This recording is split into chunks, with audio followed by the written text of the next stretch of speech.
તો hey guys, good morning and welcome back to my new vlog. Guys, અત્યારે હું છું ન્યૂ તબેલામાં. તો અહીંયા મસ્ત બેઠો છું કમળની અંદર, જોઈ શકો છો. તો ગાઈઝ, આજે મેં બાઇક મૂકી છે ન્યૂ તબેલામાં, જોઈ શકો છો. અને આપણે ઘઉંનું ભૂસું છે એ ઓલરેડી મસ્ત પેક કરી દીધું છે. બાકી તો અહીંયા જગ્યા છે એક બાજુ, તે બાજુ ભેંસો બાજુ આપણે આ બાજુ જોઈ શકો છો. ચલો, અત્યારે આપણે કરવાનો છે ડેરીનો હિસાબ. ગઈકાલે આપણે પગાર કરવાનો છે, તો બેંકમાં જશું. તો ચલો જલ્દી હિસાબ પતાવી દઈએ. તો ચલો હિસાબ કરી દઈએ, નહીં તો પહેલાં બેસીને જ આપણે હિસાબ કરશું. તો ગાઈઝ, જોઈ શકો છો ડેરીનો હિસાબ ચાલુ છે. જલ્દીથી હિસાબ પતાવી દઈએ, પછી મળે. આપણે જલ્દીથી મોટર ચાલુ કરશું અને પક્ષીઓનો કુંજો છે તેમાં પણ પાણી ભરશું.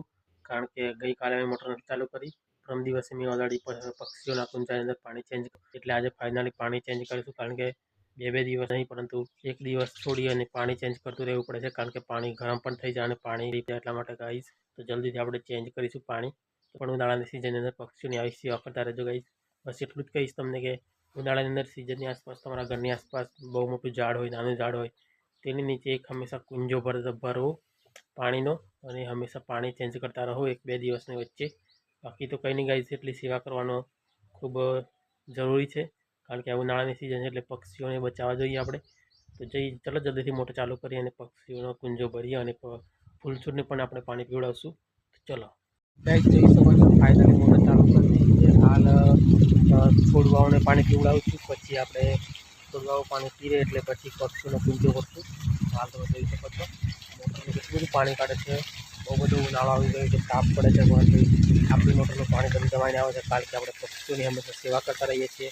એટલી ગઈ આપણા બોરની અંદર પાણી જ નહોતું, પરંતુ જ્યારથી પક્ષીઓની સેવા ચાલુ કરી ત્યારથી આપણા બોરની અંદર પાણીનો પણ વધારો બહુ થઈ ગયો છે. તો કંઈ જોઈ શકો છો પક્ષીઓનો કુંજામાં હું પાણી ચેન્જ કરી રહ્યો છું. અને હાલ 2-3 દિવસથી હું નહીં, પરંતુ એક દોડો છોડી અને પાણી અવશ્ય ચેન્જ કરું છું. પક્ષીઓની સેવા હંમેશા કરતો આવ્યો છું અને કરતો રહીશ.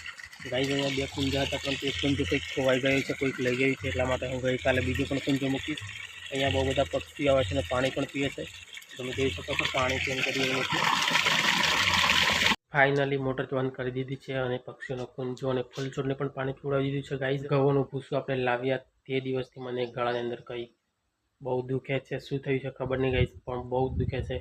અને છીકો પણ બહુ આવે છે અને શરદી પણ થઈ ગઈ છે. બહુ મને લાગે છે ઉડીને બધું નાકની અંદર ગયું, એના લીધે શરદી થઈ એવું લાગે છે ગાઈઝ. પરંતુ ગળાની અંદર બહુ દર્દ થાય છે, બહુ દર્દ થાય છે અને બહુ દુખે પણ છે ગાઈઝ.